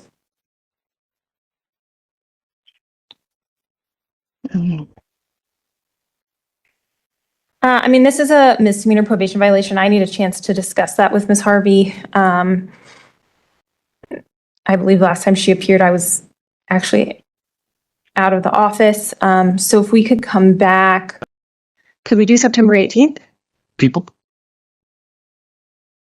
No objection. Miss Harvey would be appearing by WebEx. Yes, Your Honor. She does. I believe she lives in Colorado Springs. All right, Miss Harvey, you may appear, or you shall appear, that is, on September 18th, and that will be at 10 o'clock in the morning. You may appear by WebEx, okay? Yes, sir.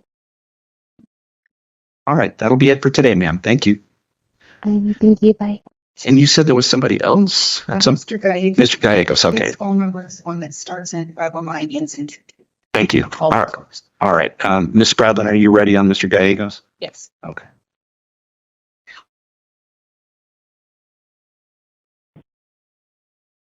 All right. Call up Jerry Gallegos, 26 CR 140. Mr. Gallegos, can you hear me, sir? Yes, sir. Can you hear me? Yes, I can. All right, we have Ms. Spradlin here in the courtroom and Mr. Stone. One moment, please.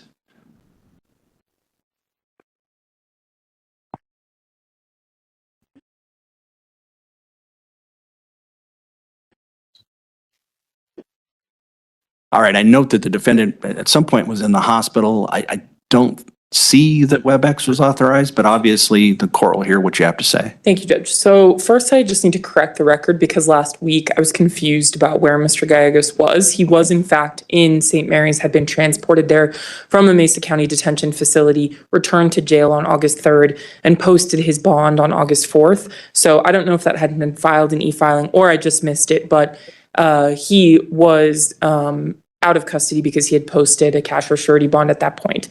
He's since no longer in the hospital. I did tell Mr. Gallegos that he had permission to appear via WebEx because he had previously had permission to appear via WebEx. So to the extent that's incorrect, that's my fault, not his.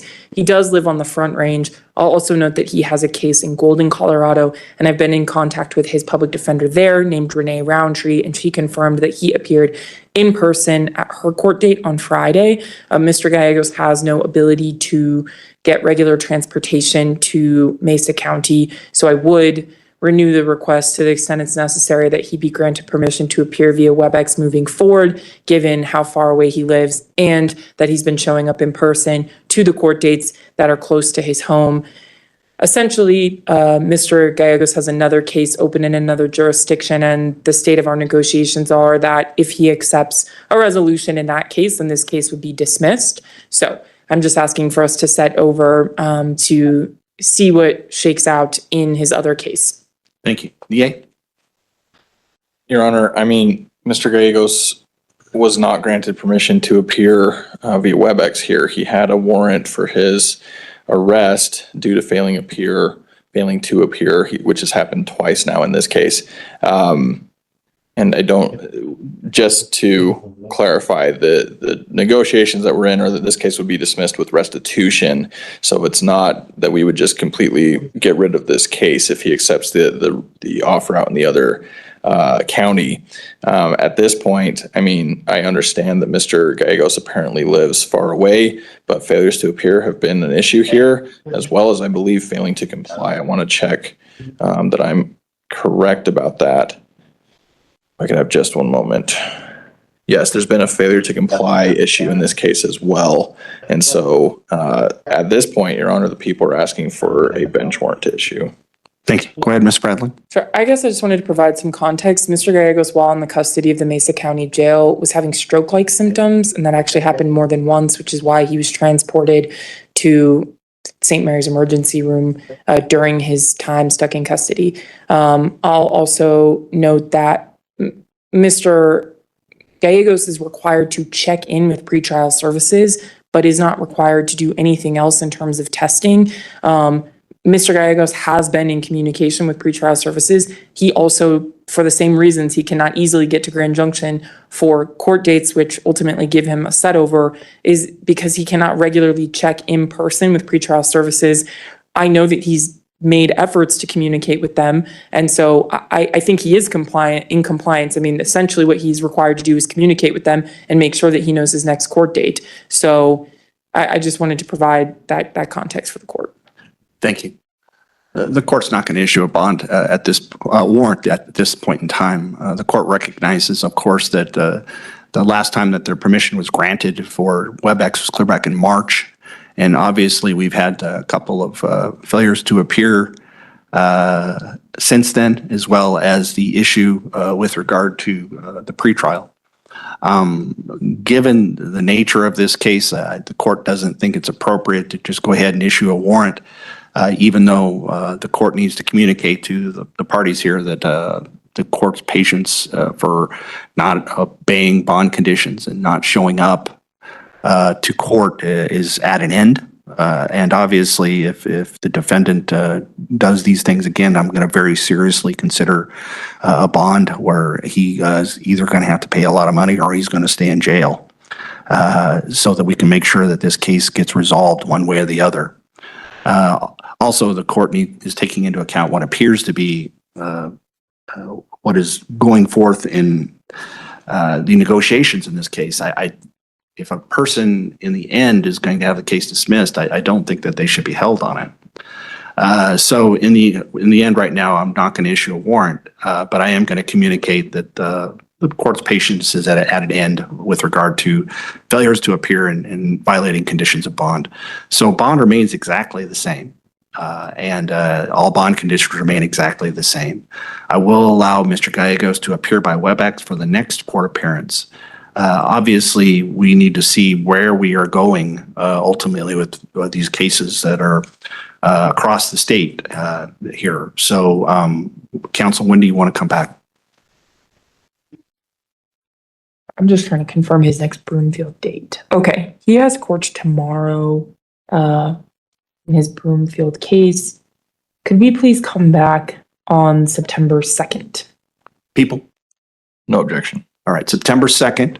And that will be at 8:30 in the morning. Mr. Gallegos may appear by WebEx. And I think I've communicated what's going to happen if we have any further trouble with bond. Anything else? No, thank you. Thank you. All right. Thank you, sir. You're free to go. Do you want to take up Leah Riley? I'm sorry, sir. I did not hear you, Mr. Gallegos. No, I was telling Ms. Bradley, I'll be in touch with you. All right, very good. Thank you, sir. Ms. Watkins, do you want to take up Ms. Riley? To Leah Riley? I know. 23 CR 1253, People versus Leah Riley. Ms. Riley is apparently not here. We have Ms. Watkins, and for Ms. Lawrence, we have Mr. Stone. All right. Any representations you can make, counsel? I mean, she has a newborn. Pardon? She has a newborn. So, I mean. Yeah. Then I know that that's been part of this before. Yeah, she just gave birth at the end of July. I know she was here late last week on Wednesday or whatever day that was. The 5th. Okay. I mean, the probation officer was also here then, but I don't see that probation is here either. So I don't know. That's what I have. All right. I think well, let me hear what the DA has to say. Your Honor, I'm asking for a warrant. I am very cognizant of the fact that Miss Riley just had a baby, and that's part of the defense's position and argument. Unfortunately, this case is, the history here is replete with failures to do what she's supposed to do. She showed up late at her last court date after, or I believe a warrant had been stayed. The court had issued a warrant and stayed it. She then showed up, so the warrant did not issue.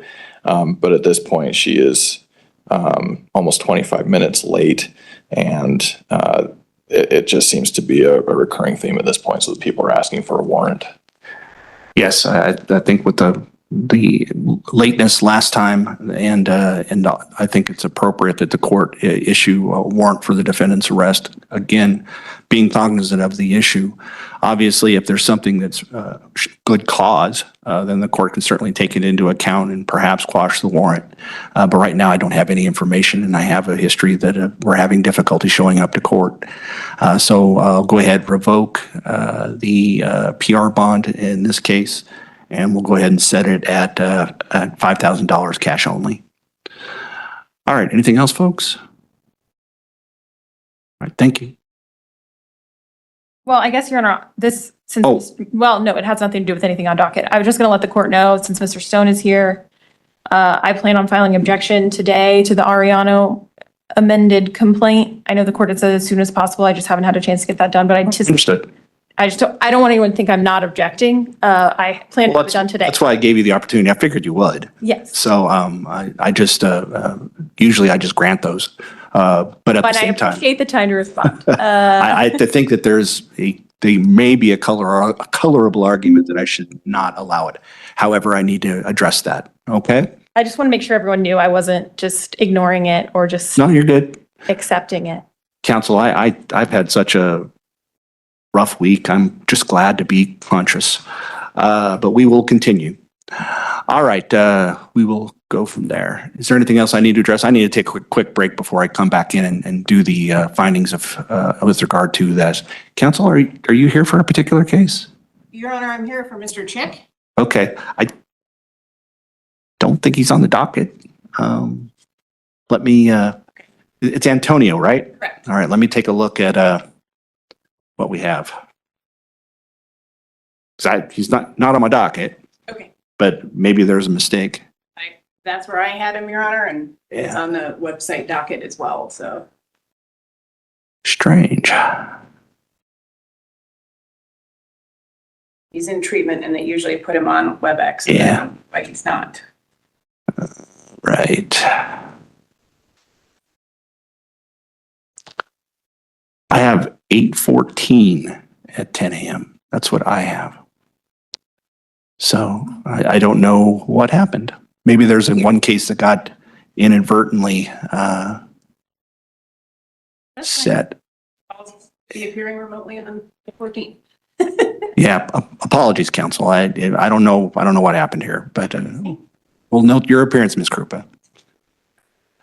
All right, the court needs to take a break. Obviously, it's been a long morning. I will be back momentarily, and then we can do the findings in the case for Mr. Redding. Thank you. Your attorney, have you been in contact with him? I contacted him last week, but I hadn't heard from him today. Okay, I'll be back.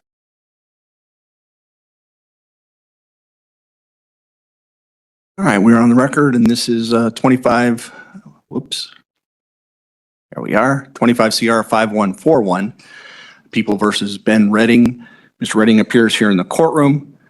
We have Mr. Tyler appearing on his behalf of Mr. Stone for the people. The court is here today to do its conclusions of law and ruling with regard to the motion to suppress that was filed. The court obviously has read the original motion. The court has also read the response, and the court has read the bench brief that was submitted by defense counsel in this regard. The court has also gone back and listened to its findings of fact that were made on 6/18 in this regard, and then ended up done some research.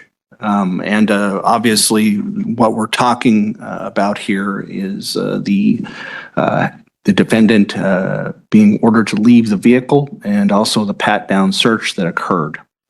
The court made obviously the findings of fact here, And then still looking at this, we have a situation where we have Officer Martinez running the defendant, meaning checking for wants and warrants and the status of his license.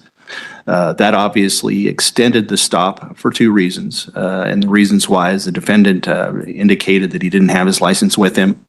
And also there was no proof of insurance as well. And obviously Officer Martinez was in the process of determining the defendant's status with regard to license. And also we had the issue still pending with regard to the proof of insurance, which is kind of part and parcel of this whole situation, because while the defendant in this case was looking for the insurance, he was obviously in the console, looking at in the glove box. We have another officer, Officer Lopez, who, as the court has indicated, and it's still the same with regard to the finding, that Officer Lopez was very intently having a flashlight looking in the defendant's car, and while the defendant was going through these items, including the console. Officer Lopez saw that there was a knife, and this is borne out obviously by what's in the body-worn camera as we go along here. And it was obviously indicated to Officer Martinez that this had been found. The court recognizes again that it probably would have been better with regard to a complete record that Officer Lopez testified, but the court finds that there's enough information here where it's very clear to the court that Officer Lopez saw the weapon, saw the knife in the console while the defendant was sitting in the driver's seat. Obviously, Officer Lopez directed the defendant out at that point in time, and then there was a pat down done. And at that point in time, there was both a pocket knife found and then a Derringer firearm. The issue that Mr. Tyler reasonably and colorably brings up here is the reasonable suspicion. He also contests the reasonable suspicion for the license plate light, but the court's already dealt with that. The court has found that the officer had reasonable suspicion to pull the defendant over for not having the license plate light. I've already made the rulings along those lines. Obviously, we have this at that point in time, the contact that occurred that is in the body-worn camera. And the court does not find that this was unreasonably extended in any way based on this being a traffic stop at this point in time.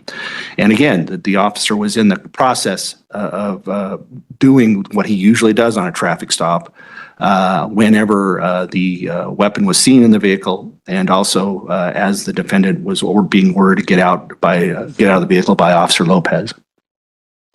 So what it comes down to here is, did the officer have the ability under the Constitution, under the Fourth Amendment, to A, order the defendant out of the vehicle, and B, do a pat down? The defendant and his argument basically hangs their hat on the issue that, yes, the court made the finding, which I'm sure they contest, that there was a knife in this console that was seen by the officer, but there were no other indications of danger that were indicated here. And then the court agrees that as you look through the video, there's nothing else here that stands out that shows that the defendant was being in a dangerous type situation with regard to law enforcement. Obviously, what we have here is an officer seeing a weapon and ordering the defendant out, and then doing a search based upon that. And because the defense argues that there has not been an establishment of any further specific articulable facts that the defendant was dangerous, then obviously this falls short of the pat down that occurs. And basically, I think, and maybe I'm mistaken, what the defense is arguing is like the case law many times talked about being armed and dangerous. Obviously, those are in a conjunction, armed and dangerous. And so what he's saying is that it hasn't been shown by specific articulable facts that the defendant is dangerous or was dangerous at that point in time. So the court has done what research it can in this regard. And I want to start with the statute in this case that goes into this, 16.3.103. And what it says in part is when an officer has stopped a person for reasonable suspicion, which is what we have here, and reasonably suspects that his personal safety requires it, he may conduct a pat-down search. That's what the statute says. It doesn't say armed and dangerous. It says if they reasonably suspect that his personal safety requires it. The court has looked at other case law, but obviously the case law that has been cited is, in this court's view, sufficient to resolve this issue. The court has obviously reviewed the most recent case, People v. Johnson, 544 Pacific 3rd 1003, a 2024 case. I've also read and reviewed People versus De La Cruz, 384 Pacific 3rd 349, a 2016 case. People v. Brandt, 252 Pacific 3rd 459, which is a 2011 case. These are all Supreme Court cases that deal with issues that are somewhat similar to our situation. I don't find any case law that talks about armed and dangerous. Basically, it's been the situation where an officer sees furtive movement in the vehicle, or actually sees, as in the case of De La Cruz, which is pretty close to our case with regard to the facts. That defendant was pulled over for a traffic signal violation. The officer saw a knife on the floorboard. But that is a little bit different in that was where the Supreme Court said that the protective search of the vehicle was allowed. Not necessarily, I poured through the facts that were alleged in that case. I couldn't see anything that indicated that there was a protective search of the person. But nonetheless, there's a whole bunch of language in De La Cruz, in Brandt, and in Johnson, which talks about the safety issue here. And what the court finds here is that, yes, I know it says armed and dangerous in the case law. The statute says if a person has a reasonable, or if the officer reasonably believes that his safety is in danger. All the case law points and leans toward, if there is a specific and articulable fact that a defendant is armed, they have a right to search the vehicle. They have a right to search the person. This is not a hunch. This is not an officer guessing. This is an officer who sees a knife in plain view as we are going through the process of this case. And any reasonable officer at that point in time would think that it was appropriate. And the court finds that any reasonable officer at that point in time to direct the defendant to get out of the vehicle and also to perform a pat-down search, which is what occurred here. And so the court at this point in time, based upon that, denies the motion to suppress, and we will proceed forward with this case. Mr. Tyler, how do you want to proceed? I know we're set for trial. In light of that, I'll consult with my client, but we had talked about setting it over for entry of a plea. Okay. Because this basically, as the court knows, was the case. I understand. So, that's a comment I'm asking. Do you want to just leave things as they are set right now? No, I see no reason to clog your jury docket. If we could set it over for a short date, I'll get the paperwork from Mr. Stone. And all right, then. Do you want, I can do this off docket relatively soon? Yeah, that's fine. Okay. All right, we will go ahead then and set this. If we can avoid Tuesdays and Thursdays, school starts next week, so I'm with you. I'll be busy. All right. Yeah, I'm pretty full up, but we'll find something.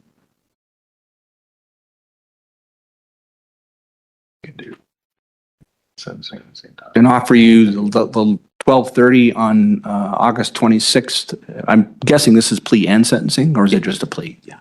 Plea and sentencing. Okay.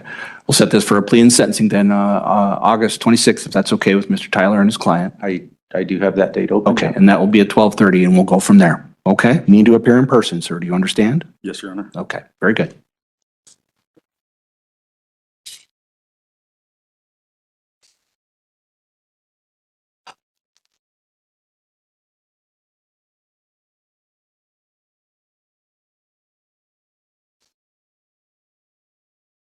Your Honor, we're off the record? No. Oh, can we be off the record? Yes. Okay. just feedback on the argument for the armed and dangerous. So you didn't read the cases.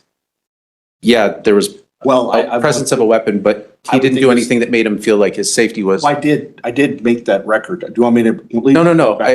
I just, no, I did make the finding.